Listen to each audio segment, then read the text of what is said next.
Hello viewers, स्वागत है आप लोगों का हमारे यूट्यूब चैनल खत्रीज एकेडमी पर। तो दोस्तों, आज की जो हमारी वीडियो है वो होने वाली है मैन्युफैक्चरिंग प्रोसेसेस के एक इम्पॉर्टेंट चैप्टर पाउडर मेटलर्जी के ऊपर। पाउडर मेटलर्जी क्या होती है उसे हम इस वीडियो में समझेंगे और उसके सारे इंपॉर्टेंट पॉइंट्स को भी हम यहाँ पर कंसिडर करने वाले हैं। तो चलिए अब हम लोग इस वीडियो को शुरू करते हैं बिना किसी देरी के। तो पाउडर मेटलर्जी क्या होती है, पहले हम बेसिक डेफिनेशन पढ़ लेते हैं इसकी। It is the manufacturing method where fine metal slash ceramic powder are squeezed together, compressed in a special mold into a desired shape, then heated below melting temperature in controlled furnace to stick particles together और fuse particles together bond formation without melting termed as sintering. यानी हमारा जो powder metallurgy process है इसके अंदर क्या होता है, हम पहले एक रॉ मटेरियल जो होता है उसे पाउडर के फॉर्म में कन्वर्ट करते हैं। पाउडर के फॉर्म में कन्वर्ट करने के लिए हम डिफरेंट मेथड्स का यूज़ करते हैं। जो हमारा पाउडर बनता है उसे हम यहाँ पर कॉम्पैक्ट करते हैं, यानी हम यहाँ पर उसे कंप्रेस करते हैं मोल्ड्स के अंदर, यानी उसके ऊपर प्रेशर लगाते हैं। उसे हम लोग कॉम्पैक्टिंग कहते हैं, जिससे वो एक डिज़ायर्ड शेप में आता है। उसके बाद हम उसे उसके मेल्टिंग टेम्परेचर से नीचे हीट अप करते हैं। हम उसे उसके मेल्टिंग टेम्परेचर से नीचे हीट अप करते हैं कंट्रोल्ड फर्नेस में। इससे क्या होता है कि उसके पार्टिकल्स जो हैं वो स्टिक हो जाते हैं, यानी फ्यूज़ हो जाते हैं एक दूसरे में और बॉन्ड्स का फॉर्मेशन हो जाता है, जिसे हम लोग सिंटरिंग कह देते हैं। तो ये हमारा पाउडर मेटलर्जी का एक बेसिक डेफिनेशन है। अब हम लोग आगे इस वीडियो में देखेंगे why we use powder metallurgy. उसके बाद हम लोग इसी वीडियो में देखेंगे where we use powder metallurgy. हमारा नेक्स्ट टॉपिक है why we use powder metallurgy. तो यहाँ पर मैंने आंसर लिख रखा है 97% of raw material utilize it is more efficient as near zero waste. यानी इसके अंदर वेस्ट बहुत ज़्यादा कम होता है। हमारा 97% जो रॉ मटेरियल है वो यूटिलाइज हो जाता है, यानी उसका यूज़ हो जाता है, वो फाइनल प्रोडक्ट में कन्वर्ट हो जाता है। Complex geometry made by this process like internal channels undercut. इससे हम लोग कॉम्प्लेक्स ज्योमेट्रीज बना सकते हैं जो शायद दूसरे प्रोसेस से बनाना थोड़ा सा ज़्यादा डिफ़िकल्ट होता है, इससे थोड़ा इजी पड़ता है। कंबाइंस इनकम्पैटिबल मेटल्स जैसे tungsten copper use for electrical contacts in circuit breaker. हम टंगस्टन और कॉपर को दूसरे मेथड से एक साथ फ्यूज़ कर एक फाइनल प्रोडक्ट नहीं बना सकते, लेकिन हम पाउडर मेटलर्जी से जो मेटल्स इनकम्पैटिबल होते हैं कंबाइन करने के लिए, जैसे यहाँ पर अभी मैंने बताया टंगस्टन और कॉपर, उन्हें भी हम लोग एक साथ कंबाइन कर सकते हैं। लास्ट हमारा जो हमने लिख रखा है वो sintering uses 50% less energy than melting. हम यहाँ पर सिंटरिंग प्रोसेस का यूज़ करते हैं बॉन्ड फॉर्मेशन के लिए, जो कि मेल्टिंग से 50% कम एनर्जी लेता है। तो सिंटरिंग क्या होता है, अभी मैंने आपको थोड़ा सा ओवरव्यू दिया था कि हम मेल्टिंग टेम्परेचर से नीचे हमारा जो कंप्रेस्ड फाइन पाउडर का जो डिज़ायर शेप आता है उसे हीटअप करते हैं, जिससे क्या होता है बॉन्ड फॉर्मेशन हो जाता है। क्योंकि मेल्टिंग टेम्परेचर थोड़ा ऊपर है तो उसके अंदर और ज़्यादा एनर्जी लगेगी। हमारा सिंटरिंग बिलो मेल्टिंग टेम्परेचर होता है, तो यहाँ पर 50% लेस एनर्जी हमें लगती है। तो अब हम लोग हमारे नेक्स्ट टॉपिक की तरफ चलते हैं इस वीडियो पे।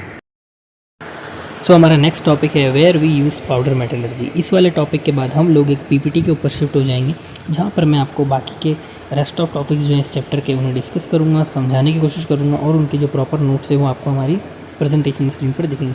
तब हम लोग हमारे इस टॉपिक पर जो भी हमारी स्क्रीन पर है where we use powder metallurgy, उस पर आ जाते हैं। इसका आंसर है in automotive industry to made engine connecting rod because it made 30% lighter connecting rods which lead better fuel efficiency.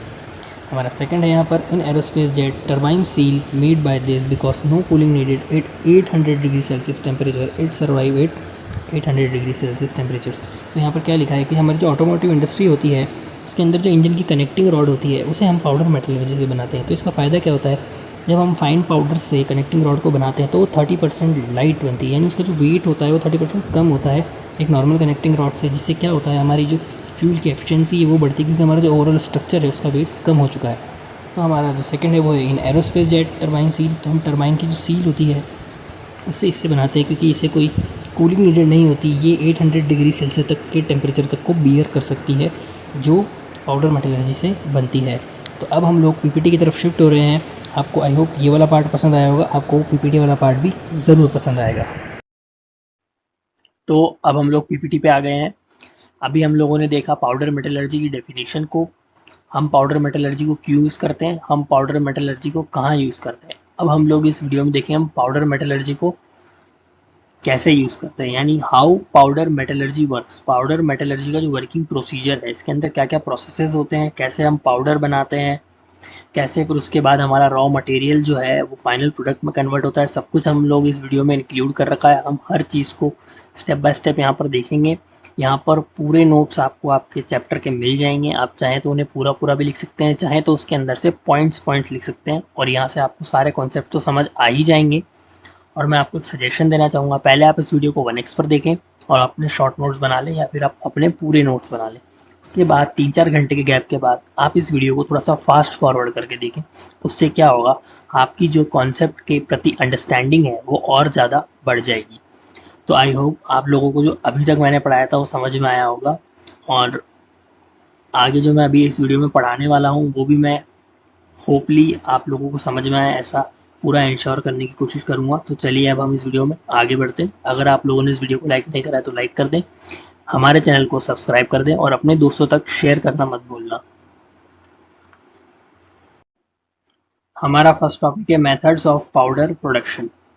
तो जैसे कि हमारे चैप्टर का नाम है पाउडर मेटलर्जी, तो यहाँ पर हम जो फाइनल प्रोडक्ट्स बनाते हैं उसके लिए हम जो रॉ मटेरियल यूज़ करते हैं वो पाउडर की फॉर्म में होता है। यानी हमारे रॉ मटेरियल का कोई भी ब्लॉक है उसे हम पहले पाउडर में कन्वर्ट करेंगे, उसके बाद बीच के फर्दर हमारे प्रोसेसेस होते हैं, देन हमारा फाइनल प्रोडक्ट बनता है। हमारा फाइनल प्रोडक्ट बनाने के लिए हमें पाउडर चाहिए, तो हमें पाउडर बनाने के लिए मेनली यहाँ पर हम 4 प्रोसेस यूज़ करते हैं। पहला होता है एटोमाइजेशन, दूसरा हमारा केमिकल रिडक्शन प्रोसेसेस होते हैं, तीसरा हमारा इलेक्ट्रोलाइटिक डिपोजिशन या फिर आप इलेक्ट्रोलिसिस कह लीजिए, और चौथा होता है हमारा मैकेनिकल पल्वराइजेशन। मैकेनिकल पल्वराइजेशन से मे बी आप लोग फैमिलियर होंगे। मैकेनिकल पल्वराइजेशन में हम लोग क्रश करते हैं हमारे रॉ ऑब्जेक्ट को, और इलेक्ट्रोलाइटिक डिपोजिशन के अंदर हम लोग एनोड और कैथोड बनाकर मेटल का डिपोजिशन लेते हैं, यानी मेटल हमारा एक्सट्रैक्ट होता है एनोड से और कलेक्ट होता है कैथोड पर। और हमारा जो केमिकल रिडक्शन है उसके अंदर हम ऑक्साइड्स का मेनली यूज़ करते हैं। तो हम लोग हमारा फर्स्ट प्रोसेस एटोमाइजेशन प्रोसेस, जो हमारा फर्स्ट प्रोसेस है यहाँ पर, उसे देख लेते हैं। इसके अंदर मेनली 3 पार्ट होते हैं, पर हमने इस वीडियो में 2 ही कंसिडर करे हैं क्योंकि वो 2 ही मेनली पूछे जाते हैं। थर्ड वाला जो है वो मेनली सिलेबस में नहीं होता है, इसलिए उसे हमने इस वीडियो में कंसिडर नहीं करा है। तो हम लोग एटोमाइजेशन प्रोसेसेस को देखते हैं। तो एटोमाइजेशन प्रोसेसेस होते हैं, molten metal is forced through a nozzle struck by high pressure jet of gas. Gas यहाँ पर नाइट्रोजन हो सकती है, आर्गन हो सकती है या फिर वाटर। हम लोग मोल्टन मेटल को इसके अंदर फोर्स करते हैं एक नोजल के अंदर से, जो कि हाई प्रेशराइज जेट के साथ कनेक्टेड होती है। हम लोग हाई प्रेशराइज जेट में नाइट्रोजन आर्गन गैस का भी यूज़ कर सकते हैं या फिर वाटर का भी यूज़ कर सकते हैं। एटोमाइजेशन प्रोसेस के आगे जाकर 2 पार्ट है, gas atomisation and water atomisation. उसके बाद यहाँ पर नेक्स्ट स्टेप में हमारा जब मोल्टन मेटल नीचे आ जाता है तो हमारा रैपिड सॉलिडिफिकेशन होता है, जिससे ड्रॉपलेट्स बनती हैं, फिर वो कूल डाउन होती है बाय मिड एयर, और उसके बाद वो स्पेरिकल या फिर टीयर ड्रॉप का शेप ले लेती है, जिससे हमारे पार्टिकल्स मिलते हैं। यहाँ पर जो पार्टिकल का साइज होता है वो होता है 10 से 150 micrometer, controlled by gas pressure slash melt flow rate. इसे हम लोग गैस के प्रेशर से या फिर हमारे जो मेल्टिंग की फ्लो रेट है, यानी जिस रेट से हमारा जो मोल्टन मेटल है वो ऊपर वाले टब के अंदर से अंदर हमारे एटोमाइजेशन जो इक्विपमेंट्स हैं, गैस एटोमाइजेशन का अलग होता है, वाटर एटोमाइजेशन का अलग होता है, उसके हिसाब से हम लोग 10 से लेकर 150 माइक्रोमीटर के अंदर हमारे पार्टिकल साइज को वेरी करा सकते हैं। जो वेरिएशन के लिए हमें मेटल की मोल्टन मेटल की जो फ्लो रेट है उसे और हमारे गैस के प्रेशर को मेंटेन करना पड़ता है। यहाँ पर जो कूलिंग रेट होती है वो होती है 10⁻³ से 10⁻⁶ केल्विन पर सेकेंड, जिससे यहाँ पर creates micro segregation free grains. यहाँ पर जो लिख रखा है इसका मैं आप लोगों को एक मतलब समझा देता हूँ कि यहाँ पर क्या लिख रखा है। तो अब हम लोग गैस एटोमाइजेशन को देख लेते हैं, इसके बाद हम लोग वाटर एटोमाइजेशन को देखेंगे। ये दोनों एटोमाइजेशन प्रोसेस के मेनली 2 ब्रॉड पार्ट्स हैं, और जैसा कि हमारे अभी लास्ट वाली स्लाइड में था, माइक्रो सेग्रीगेशन फ्री ग्रेन्स यानी होमोजीनियस केमिकल कंपोजिशन वाले हमारे लास्ट फाइन पार्टिकल्स जो बनते हैं वो होमोजीनियस कंपोजिशन के होते हैं, इसलिए वहाँ पर हमने लिख रखा था माइक्रो सेग्रीगेशन फ्री ग्रेन्स। हमारी जो केमिकल कंपोजिशन फाइन पार्टिकल जो लास्ट में बन के आएगा, हमारा जो पाउडर है उसकी केमिकल कंपोजिशन सेम होगी, यही उस वाली लाइन में लिख रखा था। तो हमारा जो गैस एटोमाइजेशन है इसके अंदर हम लोग नाइट्रोजन और आर्गन गैस का यूज़ करते हैं हमारे जेट के अंदर, और हम नोजल यानी पतली से चैनल के अंदर से, यानी पीछे की तरफ से वो पाइप थोड़ा सा ब्रॉड है, यानी ऊपर जो हमारा टैंक है उसके बाद एक पतली सी वहाँ से छेद है, यानी हमारी जो नोजल है यानी बिल्कुल पतले छेद से हमारा जो मोल्टन मेटल है वो गिरता है, उसके साइड से यहाँ पर हमारे वेलोसिटी जेट्स लगे हुए होते हैं जिनके अंदर हम लोग गैस भर के रखते हैं, नाइट्रोजन और आर्गन। उसके बाद वहाँ पर रैपिड सॉलिडिफिकेशन देखने को मिलता है और लास्ट में हमारे जो पार्टिकल्स हैं पाउडर फॉर्म में हमें मिल जाते हैं। तो हम लोग पहले इसकी जो बेसिक डेफिनेशन है वो देख लेते हैं। Gas atomisation is a powder production technique in which molten metal is disintegrated into fine droplets using high velocity inert gas jets, nitrogen or argon. This process initiates by heating metal above its melting point, steel at 1500 degrees Celsius in a crucible furnace. The molten stream is then ejected through a ceramic nozzle and impacted by supersonic gas jets pressurized at 2 to 5 megapascal, causing ligament fragmentation, breaking into droplets. Ligament fragmentation का मतलब है breaking into droplets यानी droplets में convert होना. These droplets undergo rapid solidification by which heat transfer is transferred. यहाँ पर थोड़ी सी शायद मिस्टेक है,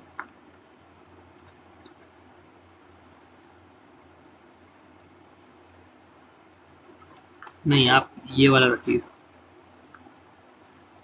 by which heat is transferred. आप ट्रांसफर को हटा दीजिए, शायद डबल हो गया है यहाँ पर. By which heat is transferred, forming highly spherical particles जो बॉल शेप पाउडर होते हैं. उनका डायमीटर होता है वो टिपिकली होता है रेंजिंग में 10 से 150 माइक्रोमीटर्स में, यानी 0.01 से 0.15 mm. तो जैसा कि अभी मैंने आप लोगों को समझाया था कि ऊपर एक टब होता है, उसके अंदर हमारा मोल्टन मेटल होता है, वो मोल्टन मेटल एक नोजल के थ्रू नीचे आता है, साइड में हमारे वेलोसिटी जेट्स लगे होते हैं जो उसके ऊपर बहुत स्पीड से मोल्टन मेटल को चीरते हुए निकलते हैं. उससे क्या होता है, हमारा लिगामेंट फ्रेगमेंटेशन होता है, यानी हमारे जो ड्रॉपलेट्स हैं वो तैयार होते हैं, जैसे कि यहाँ पर लिख रखा है कॉजिंग लिगामेंट फ्रेगमेंटेशन यानी ब्रेकिंग इनटू ड्रॉपलेट्स, यानी हमारा जो फ्लो है वो बिल्कुल कॉन्टिन्यूस वहाँ से आ रहा है, उसके अंदर से छोटे छोटे ड्रॉपलेट्स बनते हैं. अभी मैं आप लोगों को इसका एपिटस दिखाऊंगा जिससे आपको और अच्छे से समझ में आ जाएगा. और कुछ चीज़ें यहाँ पर नोटिस करने वाली है. हमारे फर्नेस को हम यहाँ पर हमने क्रूसिबल फर्नेस बोला है, और जो हमारी नोजल है वो सिरेमिक की नोजल है, और जो हमारे जेट्स हैं वो सुपरसोनिक गैस जेट्स हैं. ठीक है, तो ये बेसिकली हमारा गैस एटोमाइजेशन का एपरेटस है जिसे हम लोगों ने क्रूसिबल फर्नेस बोला था. यहाँ पर हमारा मेल्टिंग जोन है, इसके बाद हमारा एटोमाइजेशन, उसके बाद पार्टिकल सॉलिडिफिकेशन, लास्ट में कलेक्शन. तो यहाँ पर हमारा मोल्टन मेटल फील्ड है जो हमारे सिरेमिक की नोजल से नीचे आता है. यहाँ पर हमारा हाई प्रेशर गैस का इनलेट है. इस गैस की वजह से ही हमारा जो फ्लो हो रहा है, जो कॉन्टिन्यूस नोजल के थ्रू से निकल रहा है, वो ब्रेक हो जाता है. छोटे छोटे ड्रॉपलेट्स यहाँ पर बनने शुरू होते हैं.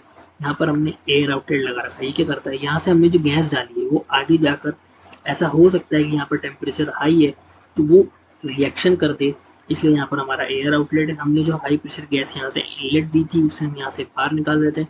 और कुछ अगर यहाँ पर डस्ट पार्टिकल्स है या फिर हमारे जो फाइन पाउडर है, यानी हमारा जो ब्रेकिंग ड्रॉपलेट्स करने के बाद जो हमारे पार्टिकल्स बनते हैं, अगर उनके अंदर कोई ऐसा पार्टिकल है जो कुछ ज़्यादा ही फाइन हो गया है, वो हमारे काम का नहीं है, यानी हम यहाँ नीचे जो कलेक्ट कर रखे हैं वो उसकी रेंज का नहीं है, या फिर आप सिंपली मान लीजिए जो डस्ट है तो उसे कलेक्ट करने के लिए यहाँ पर साइक्लोन कलेक्टर लगा हुआ है जिसके अंदर हमारी जो डस्ट पार्टिकल्स अगर कुछ आ जाते हैं तो वो कलेक्ट हो जाते हैं, या फिर कुछ ऐसे पार्टिकल्स जो बहुत ज़्यादा फाइन हो गए हैं वो नीचे जाते जाते डिसइंटीग्रेट हो सकते हैं, यानी जब तक वो यहाँ तक जाएंगे तब तक वो डिसइंटीग्रेट हो सकते हैं या फिर हमारी हाई प्रेशर गैस का रिएक्ट भी कर सकते हैं. इसलिए हम लोग एयर आउटलेट से हमारी गैस जो हमने यहाँ से इनलेट दी थी उसे भी बाहर निकाल लेते हैं, और जो हमारे बहुत ही ज़्यादा फाइन हुए हुए पार्टिकल्स हैं उन्हें भी हम लोग बाहर निकाल लेते हैं.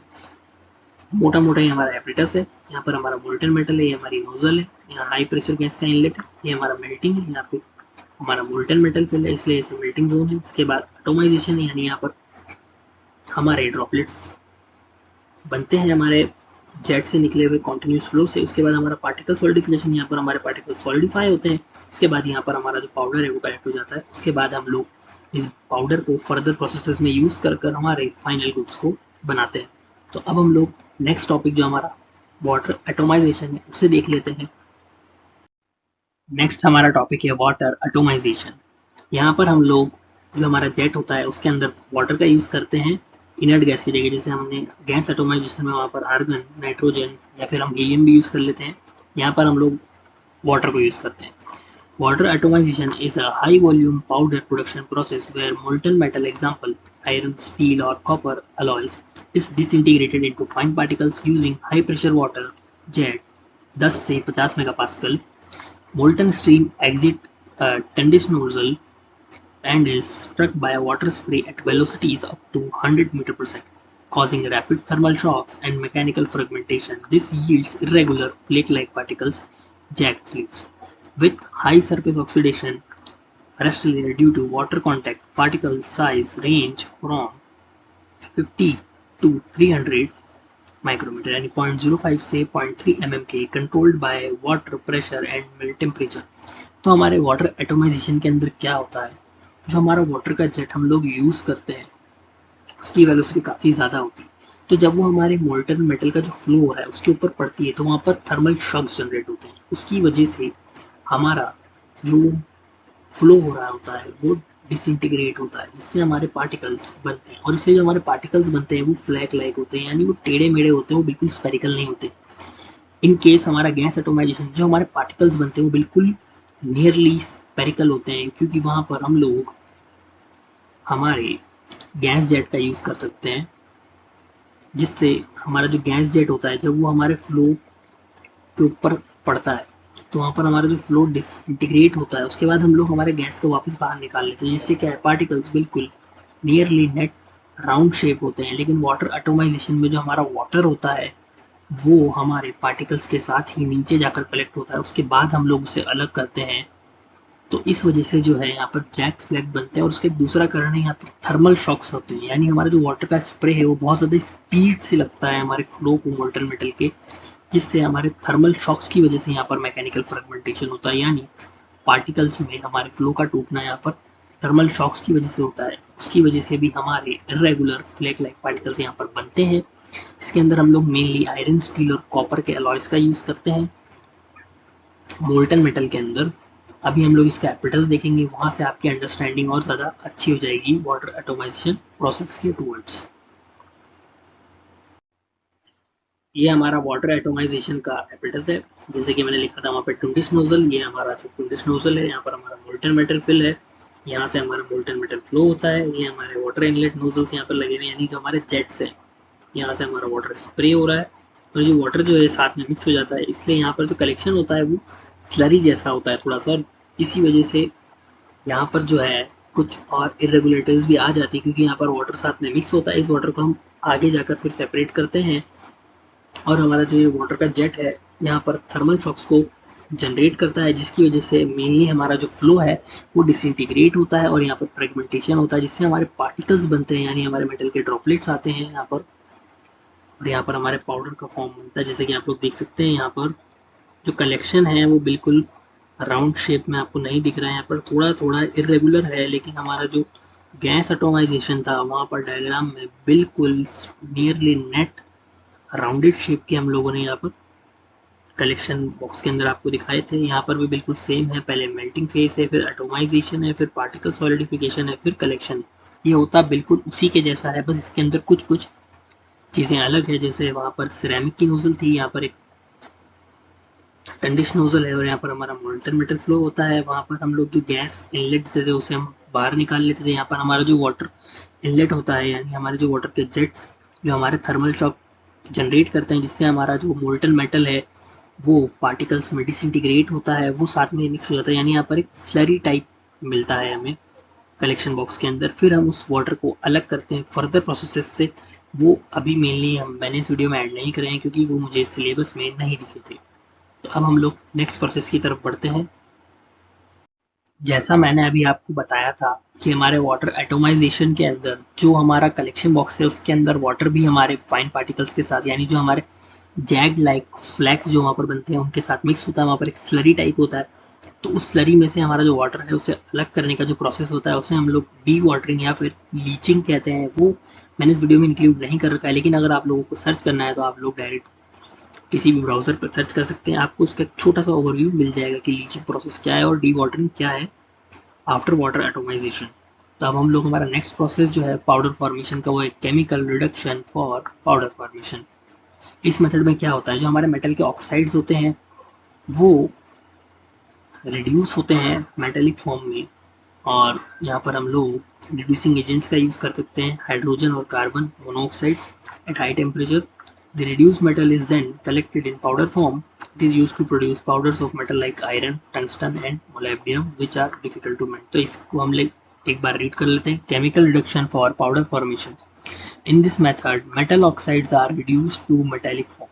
यानी हमारे जो मेटल के ऑक्साइड्स होते हैं उन्हें हम रिड्यूस करते हैं मेटेलिक फॉर्म में, यानी उसमें से ऑक्सीजन को बेसिकली रिमूव कर रहे हैं हम यहाँ पर using reducing agents such as hydrogen or carbon monoxide at high temperature. The reduced metal is then collected in powder form. It is used to produce powder of metals like iron, tungsten and molybdenum which are difficult to melt.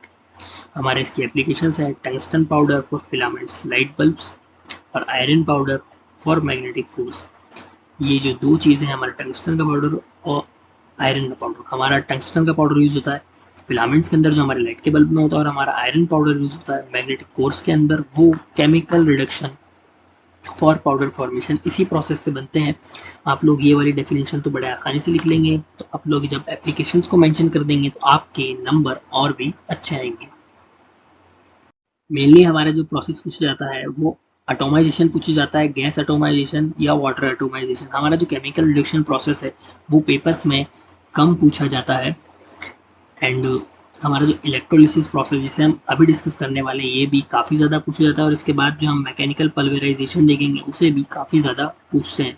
इसलिए मैंने जो chemical reduction था उसका just एक basic overview रखा है इस video में, और जो हमारा एटोमाइजेशन था उसके दोनों parts gas atomization as well as water atomization हमने दोनों को इंक्लूड करा है. अब हम लोग देख लेते हैं यहाँ पर इलेक्ट्रोलिसिस जिसे हम कहते हैं या फिर इलेक्ट्रोलिटिक डिपोजिशन या फिर electrolytic process for powder formation. ये तीनों एक ही हैं. तो पहले हम इसे डिफाइन कर लेते हैं जैसे हमने यहाँ पे लिखा है. In the electrolytic process pure metal is deposited on the cathode by passing direct current through an electrolyte solution containing metal ions. The deposited metal is removed, washed, dried and crushed to form fine powders. This process produces high purity fine and oxidation resistance metal powders such as copper, silver and zinc. तो यहाँ पर जो हमने definition लिखी है वो बिल्कुल easy way में है, जैसा आपको पढ़ते ही समझ आ गया होगा. जो हमारा इलेक्ट्रोलिसिस प्रोसेस होता है बिल्कुल इलेक्ट्रोलिसिस ही है, वही जो आपने 11th-12th में पढ़ा होगा. इसमें क्या होता है, एनोड होता है, कैथोड होता है. जो हमारा एनोड होता है वहां से हमारा मेटल डिसइंटीग्रेट होकर यानी हट कर यानी डिसइंटीग्रेट होकर कैथोड पर जमा होता है. जैसे यहाँ लिखा है pure metal is deposited on the cathode. हमारा प्योर मेटल कैथोड के ऊपर डिपॉजिट होता है बाय पासिंग डायरेक्ट करंट. जब हम लोग डायरेक्ट करंट पास करते हैं हमारे इलेक्ट्रोलाइटिक सॉल्यूशंस के अंदर से, यानी हमारा जो इलेक्ट्रोलाइट का सॉल्यूशन होता है जिसके अंदर हमारा एनोड डिप होता है और हमारा कैथोड भी डिप होता है. या फिर हम ऐसा भी कर सकते हैं जो हमारा कंटेनर है उसे हम एनोड का बना लें और उसके अंदर एक कैथोड डिप कर दें सॉल्यूशन के, यानी बीच में सॉल्यूशन भरा है और सॉल्यूशन जिस कंटेनर में भरा है वही कंटेनर हमारा एनोड है और जो इलेक्ट्रोड हमने लगाया वो हमारा कैथोड है. जैसे कि यहाँ पर electrolyte solution containing metal ions. हमारा जो इलेक्ट्रोलाइट सॉल्यूशन होता है जिसके अंदर मेटल आयंस होते हैं उसके अंदर से हम लोग डायरेक्ट करंट को पास करते हैं जिससे हमारा मेटल एनोड से डिसइंटीग्रेट होता है और हमारे कैथोड के ऊपर जमा होता है. फिर जो हमारा डिपॉजिटेड मेटल है कैथोड पर उसे हम रिमूव करते हैं, उसे हम वॉश करते हैं, उसे हम ड्राई करते हैं, उसके बाद उसे हम क्रश कर फाइन पाउडर बना लेते हैं. This process produce high purity, यानी इसके अंदर से जो प्रोड्यूस होता है हमारा फाइन पाउडर वो प्योर होता है, फाइन होता है यानी प्योरिटी बिल्कुल हाई होती है यानी कोई कंटामिनेशन नहीं होता है, फाइन होता है यानी उसका जो रेंज होता है पार्टिकल साइज होता है वो काफ़ी ज़्यादा छोटा होता है जो कि काफ़ी अच्छा है. जितना ज़्यादा पार्टिकल फाइन होगा उतना ज़्यादा उसका सरफेस एरिया होगा, जितना ज़्यादा उसका सरफेस एरिया होगा उतना ही ज़्यादा वो अच्छे से एक दूसरे से अटैच होकर हमारा जो फाइनल प्रोडक्ट है उसकी स्ट्रेंथ को इंक्रीज करेगा. जितना ज़्यादा हम फाइन पाउडर को यूज़ करेंगे, जितना ज़्यादा हम कोर्स यानी बड़े साइज के पार्टिकल को यूज़ करेंगे उतनी ज़्यादा हमारी जो फाइनल प्रोडक्ट की स्ट्रेंथ है वो कम हो सकती है. और ये ऑक्सीडेशन रेजिस्टेंट पाउडर होते हैं such as copper, silver and zinc. तो अब हम लोग इसके डायग्राम को देख लेते हैं. उसे हमने इंक्लूड करा है क्योंकि ये प्रोसेस काफ़ी ज़्यादा इंपॉर्टेंट है, ये काफ़ी ईजी सा है और ये पूछा भी जाता है. जैसा अभी मैंने आपको समझाया, आप चाहें तो एनोड को कंटेनर के रूप में ले सकते हैं और हमारा कैथोड इसके अंदर डिप है, ये प्योर मेटल है, इसके ऊपर यहाँ पर डिपोजिशन हो रहा है, हमारा इलेक्ट्रोलाइट है और हमने यहाँ पर डीसी पावर सोर्स से कनेक्ट कर रखा है. आपको बुक्स में मेनली ये वाला डायग्राम मिलेगा. यहाँ पर हमारा कंटेनर है, ये हमारा कैथोड, ये हमारा एनोड, यानी इम्प्योर है, प्योर है। यहाँ पर हमारा इलेक्ट्रोलाइटिक सॉल्यूशन है, यहाँ पे हमने ऊपर वायर्स दे रखे हैं, इसके अंदर जैसे हम लोग पावर सप्लाई देंगे हमारा मेटल डिसइंटीग्रेट होकर हमारे कैथोड के ऊपर डिपॉजिट होगा। इसे हम इलेक्ट्रोलिसिस कहते हैं, इलेक्ट्रोलाइटिक डिपोजिशन कहते हैं, या फिर electrolytic process for powder production भी कहते हैं। तो ये मैंने आपको समझा ही दिया है, आप लोग 1 मिनट इस वीडियो को पॉज कर इसे देख सकते हैं, और अभी जो मैंने बोला था उसे एक बार मेमोराइज कर लें, आपको ये बिल्कुल क्लियरली समझ में आ जाएगा। इस वाले में हमने कंटेनर को ही एनोड बनाया जैसा मैंने आपको बताया था, और इस वाले में हमारा एनोड अलग है और हमारा कैथोड अलग है। ये हमारा एनोड है, ये हमारा कैथोड है, मैं आपको दिखा देता हूँ। ये एनोड है, ये कैथोड है, ये हमारा कंटेनर है, ये हमारा इलेक्ट्रोलाइटिक सॉल्यूशन है। यहाँ से हम लोग अभी पावर सप्लाई कनेक्ट करेंगे, उसके बाद यहाँ पर हमारा डिपोजिशन स्टार्ट हो जाता है इस जगह। तो हम लोग हमारे नेक्स्ट प्रोसेस की तरफ बढ़ते हैं। हमारा नेक्स्ट प्रोसेस है mechanical pulverisation for powder formation. Mechanical pulverisation involves crushing, grinding और milling of brittle metals and alloys into powder form. Common equipment include ball mill, jaw crusher and roller mill. This method is suitable for brittle materials and produce irregular shaped particles. It is simple and widely used for metals like iron and manganese. Application is low cost aluminum/copper powder for pyrotechnics. Brittle material like ferroalloys, FeCr for stainless steel. PM का मतलब है powder metallurgy. तो हमारा जो mechanical pulverisation है ये बिल्कुल simple way में हमने यहाँ पर लिख रखा है कि यहाँ पर क्रशिंग होती है, ग्राइंडिंग होती है, मिलिंग होती है ब्रिटल मेटल्स की और अलॉयज की, ताकि हम उन्हें पाउडर फॉर्म में कन्वर्ट कर सकें। यहाँ से जो पाउडर बनता है वो इरेगुलर शेप का पार्टिकल होता है बिल्कुल। तो ये हमारा बेसिक ओवरव्यू है। यहाँ पर मेनली हम लोग आयरन और मैग्नीज को यूज़ करते हैं। इसका भी हम लोगों ने पीछे डायग्राम इंक्लूड कर रखा है, जैसे आप लोग डायग्राम देखेंगे आपकी बिल्कुल जो अंडरस्टैंडिंग है वो क्लियर हो जाएगी, क्योंकि ये जो मैकेनिकल पल्वराइजेशन है ये काफ़ी ईजी टॉपिक है। इसमें कुछ नहीं है, क्रशिंग है, ग्राइंडिंग और मिलिंग है ब्रिटल मटेरियल्स की, यानी ब्रिटल हमारे मेटल्स की और ब्रिटल अलॉयज की, यानी हमारे वो अलॉयज जो गिरते ही टूट जाते हैं, या फिर हमारे वो मेटल्स जो गिरते ही टूट जाते हैं उन्हें हम ब्रिटल कहते हैं। यहाँ पर हमने क्रशिंग ऑपरेशन आपको समझाने की कोशिश करी गई है। यहाँ पर 2 रोलर्स हैं वो मूव कर रहे हैं, यहाँ से हम लोग ऊपर हमारा ब्लॉक रखते हैं रॉ मटेरियल का, और इस क्रशिंग से जो है हमारा ब्लॉक क्रश्ड पार्टिकल्स में कन्वर्ट हो जाता है, यानी छोटे छोटे पार्टिकल्स जो आप लोग देख सकते हैं इरेगुलर है। यहाँ पर हमारा मिलिंग कटर है, यहाँ पर हमारा जो जॉब है वो मूव हो रहा है, और हमारा ये जो मिलर है ये घूम रहा है। इसके ऊपर देख सकते हैं आप लोग यहाँ पर ब्लेड्स लगी हुई है, जिससे हमारा जो ऑब्जेक्ट है वो कट कट कर यहाँ पर छोटे छोटे पार्टिकल्स में यहाँ पर बिखर रहा है, देख सकते हैं आप यहाँ पर कलेक्ट हो रहा है। तो ये बेसिक जो है मैकेनिकल पल्वराइजेशन का एक डायग्राम है। अगर आप लोगों को और डायग्राम्स देखने हैं तो आप लोग सर्च कर देख सकते हैं, आपको अलग अलग ओरिजिनल इसके तो यूट्यूब पे वीडियो भी मिल जाएंगे, क्योंकि ये काफ़ी ज़्यादा इजी प्रोसेस है। इसके काफ़ी सारे वीडियोस आपको नेट पर दिख जाएंगे, आप जैसे ही सर्च करेंगे। अगर आप लोगों को देखना है, बाकी बेसिक अंडरस्टैंडिंग तो आप लोगों को यहाँ से मिली गई होगी। आप लोग अगर पेपर में इन डायग्राम्स को बनाते हैं और उसे जो मैंने आपको अभी बताया था, डिफाइन कर रखा था बिल्कुल शॉर्ट में, जो हमने डिफाइन कर रखा था, अगर आप लोग उसे लिख देते हैं तो आपको नंबर तो ज़रूर मिल जाएंगे। और जैसा मैंने आप लोगों को समझा भी दिया है, यहाँ पर एक बेसिक अंडरस्टैंडिंग आप लोगों को मिली गई है, तो आप लोग अपना आंसर अपने मन से भी बना सकते हैं। तो अब हम लोग हमारे नेक्स्ट प्रोसेस की तरफ बढ़ते हैं। नेक्स्ट यहाँ पर प्रॉपर्टीज है पाउडर प्रोसेस मटेरियल की। तो high porosity powder process material है, स्मॉल होल्स, पोरस, यानी वो पोरस होना चाहिए थोड़ा सा। पोरस का मतलब उसके अंदर स्मॉल होल्स होने चाहिए, जैसे यहाँ पर मैंने लिख रखा है, this pores can be control depending on how the material is pressed and centre. तो इसी होल से हमारा मटेरियल कितना ज़्यादा प्रेस होगा और कितना ज़्यादा सेंटर होगा। सेंटर का मतलब होता है हीटिंग करना under melting temperature for bond formation. फिर हमारी कंट्रोल डेंसिटी है, यानी हमारी फाइनल डेंसिटी, यानी mass per unit volume of the product can be adjusted by changing the pressure and temperature during manufacturing. Third हमारा है good surface finish. Parts made from powders usually have a smooth surface and do not need extra machining, यानी हमारी जो powder metallurgy से जो हमारे last final product बनता है वो काफ़ी ज़्यादा स्मूथ होता है, तो उसे एक्स्ट्रा मशीनिंग की ज़रूरत नहीं होती। जब उसे एक्स्ट्रा मशीनिंग की ज़रूरत नहीं होती है तो ये काफ़ी ज़्यादा कॉस्ट इफेक्टिव प्रोसेस भी है। बाकी जो हमारी 2 प्रॉपर्टीज़ हैं, हाई पोरोसिटी और कंट्रोल डेंसिटी, वो तो बेसिक्स ही हैं। गुड सरफेस फिनिश भी बेसिक है। इसके अलावा हमने यहाँ पर 7 इम्पॉर्टेंट प्रॉपर्टीज और इंक्लूड कर रखी है, अभी हम लोग इसी वीडियो में उन्हें भी डिस्कस करेंगे। नेक्स्ट हमारा डायमेंशनल एक्यूरेसी है। Products are made using exact dies so they have accurate shape and size. ये आपको बिल्कुल बेसिक है, रीड करते ही समझ में आ गया होगा। यानी जो हमारे प्रोडक्ट होते हैं वो बिल्कुल एग्जैक्ट होते हैं, तो उससे हमें ज़्यादा और मशीनिंग कर कर डायमेंशन में लाने की ज़रूरत नहीं होती है। यानी यहाँ पर डायमेंशन की जो हमें एक्यूरेसी मिलती है, जो हमारे दूसरे प्रोसेसेस होते हैं पाउडर मेटलर्जी के अलावा, जो हमारे प्रोसेस होते हैं जैसे हम मोल्ड के अंदर हमारा मोल्टन मेटल डालते हैं, तो वहाँ पर श्रिंकेज अलाउंस या फिर राइजर में हमारा मेटल रह जाए या फिर हमारा मेटल डाउन स्क्रू के अंदर सॉलिडिफाई हो जाए, उससे हमारी जो डायमेंशनल एक्यूरेसी है वो नहीं मिल पाती है। लेकिन हमारे पाउडर मेटलर्जी के अंदर डायमेंशनल एक्यूरेसी काफ़ी अच्छी मिलती है। फिर हमारा यूनिफॉर्म कंपोजिशन एक प्रॉपर्टी है। Since the powder are mixed properly before pressing the material has same composition throughout. ये भी काफ़ी बेसिक सा है। इसके बाद हमारा स्ट्रेंथ एंड हार्डनेस है। This material have good strength and hardness but sometimes lower than cast or forged material because of the pores. तो यहाँ पर मोटा मोटा मैं आपको समझा देता हूँ। जो हमारा पाउडर मिक्स्ड होता है प्रॉपरली प्रेसिंग से पहले, तो उससे क्या होता है, जो हमारा मटेरियल बनता है लास्ट फाइनल प्रोडक्ट, उसकी जो कंपोजिशन होती है थ्रू आउट लेंथ वेथ, यानी आप थ्रू आउट वॉल्यूम कह लीजिए, वो बिल्कुल यूनिफॉर्म होती है, यानी एक जैसी होती है। और जो हमारी स्ट्रेंथ होती है, यानी हमारी जो हार्डनेस है, फिर हमारी स्ट्रेंथ है मटेरियल की, जो फाइनल प्रोडक्ट है वो भी काफ़ी अच्छी होती है।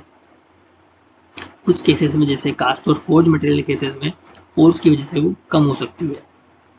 और हमारा जो फोर्थ था, डायमेंशनल एक्यूरेसी काफ़ी अच्छी होती है, यानी इससे बने हुए प्रोडक्ट्स की जो डायमेंशन है वो काफ़ी ज़्यादा एक्यूरेट होती है हमारे दूसरे प्रोसेस के रिस्पेक्ट में। या जैसे हमारे जो नॉर्मल मोल्डिंग प्रोसेस होते हैं जिसके अंदर एक मोल्ड होता है और उसके अंदर हम लोग मोल्टन मेटल डालते हैं, तो डाउन स्क्रू के अंदर सॉलिडिफाई हो सकता है, राइजर के अंदर वो रह सकता है, या फिर हमारे श्रिंकेज की वजह से उसके अंदर पोर्स आ सकते हैं, उसके अंदर काफ़ी सारी प्रॉब्लम्स हो सकती हैं जिससे हमारी डायमेंशनल एक्यूरेसी अचीव नहीं होती है। नेक्स्ट वियर रेजिस्टेंस है। यानी many powders metallurgy parts are wear resistant and used in places where rubbing और फ्रिक्शन हैपेंस। यानी इसका वियर रेजिस्टेंस भी काफ़ी अच्छा होता है, ये इतनी जल्दी टूटता नहीं, यानी इसमें टीयर वियर इतनी जल्दी नहीं होता, ये टूटता फटता इतनी जल्दी नहीं है। तो इसे हम ऐसे ऑब्जेक्ट्स बना सकते हैं जैसे हमारा बेरिंग वगैरह हो गया, जहाँ पर हमारे मेनली फ्रिक्शन काफ़ी ज़्यादा एक्ट कर रहा है या फिर ज़्यादा ही रबिंग हो रही है। नेक्स्ट हमारा self lubricating ability. Some powdered material can hold oil in their pores making them useful as self lubricating bearings. जैसा भी मैंने बोला, बेयरिंग जो हमारे सेल्फ लुब्रिकेटिंग बेयरिंग्स होते हैं, यानी उन बेयरिंग्स के अंदर छोटे छोटे पोर्स होते हैं, उसके अंदर हमारा लुब्रिकेटिंग ऑयल फिल्ड होता है। जैसे जैसे हमें ज़रूरत होती है, यानी वो ग्रेजुअली हमारा जो ऑयल उसके अंदर से बाहर आता रहता है और सेल्फ लुब्रिकेशन प्रोसेस जो है वो चलता रहता है। नेक्स्ट हमारा लेस मटेरियल वेस्ट, यानी हमारे जो मटेरियल का वेस्ट है वो काफ़ी कम होता है। 90% of the fine powder material वो हमारा यूज़ हो जाता है, जिससे हमारा इकोनॉमिकली भी ये बेनिफिशियल प्रोसेस है। Almost no material is wasted during powder processing making it an economical process, यानी कॉस्ट इफेक्टिव प्रोसेस है, क्योंकि हमारा 97% लगभग फाइन पाउडर जो हम बनाते हैं वो यूज़ हो जाता है। अगर कुछ वेस्टेज है तो वो सिर्फ 3% का है, लेकिन हमारे दूसरे प्रोसेस में जहाँ पर हम मशीनिंग करते हैं तो वहाँ पे 10 से 20% हमारा जो प्रोडक्ट है वो मशीनिंग के टाइम ही कट कर वहाँ से कम हो जाता है। Can use difficult to process materials. Material that are hard to melt, यानी tungsten can be made into parts using powder metallurgy. यानी हमारा जो टंगस्टन होता है उसे मेल्ट करना काफ़ी ज़्यादा मुश्किल होता है, फिर मेल्ट करने के बाद उससे प्रोडक्ट बनाना भी मुश्किल होता है। तो पाउडर मेटलर्जी से हम लोग टंगस्टन का पाउडर बना लेते हैं, उसके बाद हम जैसे फाइनल प्रोडक्ट्स टंगस्टन का यूज़ करते हुए बनाना चाहते हैं वो सब हम बना सकते हैं। अब हम लोग सिंटरिंग को डिस्कस कर लेते हैं। Sintering is the process of heating compacted metal powders below their melting point in a controlled atmosphere. This causes the particles to bond together, improving strength and hardness. Sintering helps in reducing porosity and increasing the final density of the product. तो यहाँ पर basically अगर हम लोग देखें हमारा sintering process जो है वो क्या है। सिंटरिंग प्रोसेस के अंदर हम लोग हमारे किसी भी पाउडर मेटल जो होता है वो बिल्कुल कॉम्पैक्ट होता है, यानी बिल्कुल प्रेशराइज्ड होता है। आप लोग समझ लीजिए वो एक प्रेशराइज्ड बॉक्स के अंदर फिलअप होता है, उसके अंदर हम लोग उसकी हीटिंग करते हैं बिलो देयर मेल्टिंग पॉइंट, यानी उसका जो मेल्टिंग पॉइंट है उसके नीचे रहते हुए उसकी, यानी बिलो देयर मेल्टिंग पॉइंट, हम लोग उसकी हीटिंग करते हैं और एक कंट्रोल्ड एटमॉस्फेयर होता है। हमारा जो कंट्रोल्ड एटमॉस्फेयर होता है उसकी वजह से हम कोई फर्दर रिएक्शन ना उसे रोकते हैं, यानी हमारा जो पाउडर है मेटल का, यानी हमारा जो पाउडर्ड मेटल है, हमारे जो फाइन पार्टिकल्स हैं वहाँ पर अगर वो गैस एटोमाइजेशन से बनाए तो वो नियरली राउंड होते हैं। उनकी यहाँ पर हीटिंग होती है बिलो देयर मेल्टिंग पॉइंट, जिससे वो मेल्ट नहीं होते, और इस हीटिंग से क्या होता है उनके अंदर बॉन्ड फॉर्मेशन होता है, और उस बॉन्ड फॉर्मेशन से ही यहाँ पर हमारा जो फाइनल ऑब्जेक्ट है वो बनता है।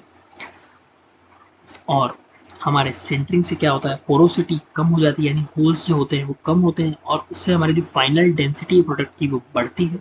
जैसा यहाँ पर लिखा है, sintering is the process of heating compacted metal powder below their melting point in a controlled atmosphere, यानी हीटिंग होती है मेल्टिंग पॉइंट के अंदर रहते हुए, यानी बिलो रहते हुए कंट्रोल्ड एटमॉस्फेयर में, जिससे क्या होता है हमारे पार्टिकल्स जो है वो बॉन्ड बनाते हैं, जिससे हमारी स्ट्रेंथ इंप्रूव होती है और हार्डनेस बढ़ती है। Sintering help in reducing porosity and increasing the final density of the product. अब हम लोग एडवांटेजेस देख लेते हैं पाउडर मेटलर्जी के। तो यहाँ पर नियर नेट शेप का प्रोडक्शन होता है, यानी मशीनिंग कम ज़रूरत होती है, यानी हमें प्रोडक्ट को एक्स्ट्रा मशीनिंग करने की कोई ज़रूरत नहीं होती। मशीनिंग से हम लोग प्रोडक्ट में जो एक्स्ट्रा चीज़ें आ जाती है उसकी डायमेंशनल एक्यूरेसी के लिए उसे रिमूव करते हैं, जिससे यहाँ पर वेस्टेज होता है, यानी यहाँ पर हमारा वेस्टेज भी बच रहा है। तो फर्स्ट पॉइंट हमारा था नियर नेट शेप प्रोडक्शन, यानी लेस मशीनिंग। सेकंड हमारा हाई मटेरियल यूटिलाइजेशन, यानी लेस वेस्ट। जैसे मैंने आप लोगों को बताया था 97% हमारा जो मटेरियल है वो यूज हो जाता है, अगर हमारा वेस्टेज है तो वो 3% का है, यानी मटेरियल का यूटिलाइजेशन काफ़ी अच्छा है। देन हमारा can process high melting point and brittle material, यानी जिन मटेरियल्स का मेल्टिंग पॉइंट काफ़ी ज़्यादा हाई होता है, यानी जिन मेटल्स का मेल्टिंग पॉइंट काफ़ी ज़्यादा हाई होता है, जैसे हम लोगों ने जैसे मैंने आपको बताया था टंगस्टन, उसका मेल्टिंग पॉइंट काफ़ी ज़्यादा हाई है। और जो हमारे ब्रिटल मटेरियल्स हैं वो भी हमारे कुछ मटेरियल्स हो गए। तो अगर हम लोग इनसे कोई प्रोडक्ट बनाना चाहते हैं तो वो काफ़ी डिफ़िकल्ट होता है हमारे लिए, लेकिन पाउडर मेटलर्जी से हम लोग आसानी से पहले उनके पाउडर को कन्वर्ट कर सकते हैं, यानी हम टंगस्टन का पाउडर बना सकते हैं, फिर हम टंगस्टन के फिलामेंट आसानी से बना सकते हैं, और जो ब्रिटल मटेरियल्स हैं उनका भी हम काफ़ी अच्छे से यूज़ कर सकते हैं। तो ये काफ़ी एफिशिएंट प्रोसेस है। जिन प्रोडक्ट्स को बनाने में हमें डिफिकल्टी होती है उन प्रोडक्ट्स को हम पाउडर मेटलर्जी से काफ़ी आसानी से बना सकते हैं।